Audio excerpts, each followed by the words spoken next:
Bang, bang, bang, bang, bang, bang, bang theory. Happened only once. He would also believe in the spontaneous generation of life. If it happened at all, it happened only once.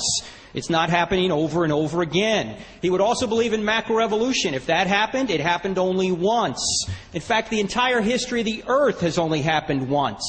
So to say that the evidence for the regular is always greater than that for the rare is not so. In fact, if Hume were consistent, he wouldn't believe in his own birth, because it only happened once physically.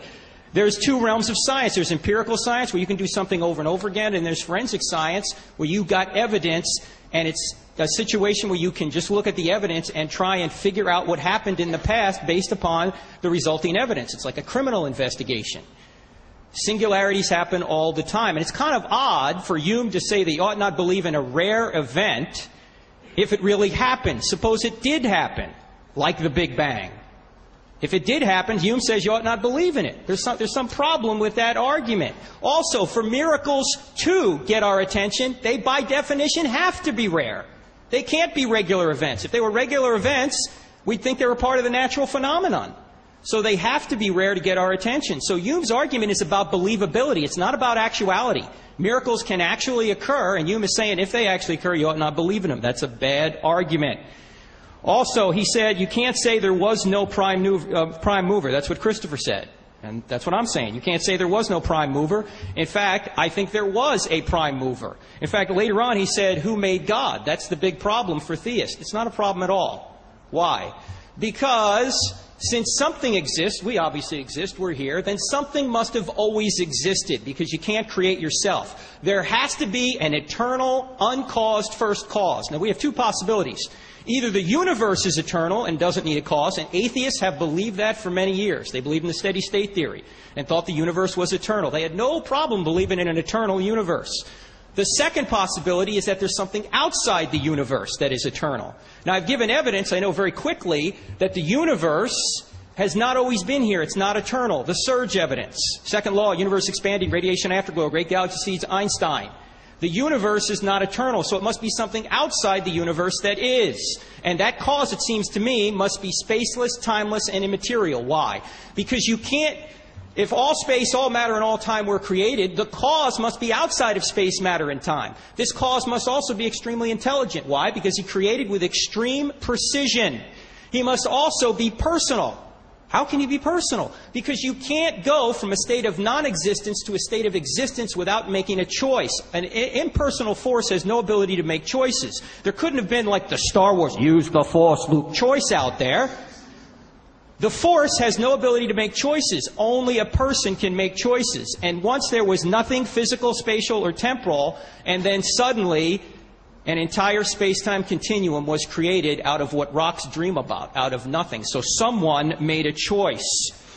Christopher also said, we look for patterns. Yes, we do look for patterns, and the pattern I'm looking for is specified complexity that was in the first life and is in all life since then. When you see bennies go home on the beach, you don't assume the crabs did that. You don't assume it was made by natural law. You assume there was a mind behind it.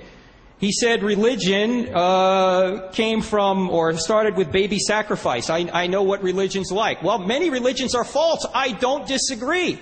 But to conflate all religions and put them all together and say, therefore, all religious viewpoints are false is not so. Christopher and I agree on 99% of religions out there that are false. I agree with them. I just think there's one that is true. I'm not saying that every religion, everything they teach is false. I'm saying there are certain things they teach that are false. So we don't disagree there. He said I ought to stop giving evidence and just rely on faith. That would make a pretty stupid debate, wouldn't it? I just have faith it's true, and I'd sit down. Christianity does not say rely on faith. Christianity says always be ready to give an answer for the hope that you have. Love the Lord your God with all your heart, soul, strength, and mind. Be ready to demolish arguments that are counter to God. It says test all things. Christians don't get brownie points for being stupid, despite the fact that the church has not lived up to this. We're supposed to give evidence. Secondly, there's a difference between belief that and belief in. Belief, I have to believe that the elevator has a floor in it before I get in it, before I put my trust in it to hold me up. That's belief in, that I trust it's going to hold me up. But I have to have evidence that there's a floor there before I'm going to put my foot in there. In the same way, I have to have evidence that God exists before I'm going to put my trust in Him. And that's what I'm trying to do here.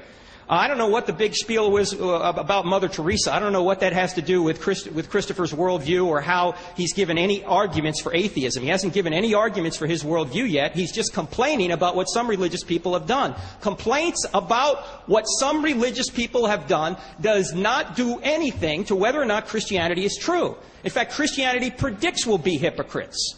That's why we need a Savior. I am a hypocrite. But that doesn't mean that Christianity is false. Christianity is based on a person, Jesus, who was perfect. I'm not. That's why He had to come. Christopher also said, how am I doing on time, sir?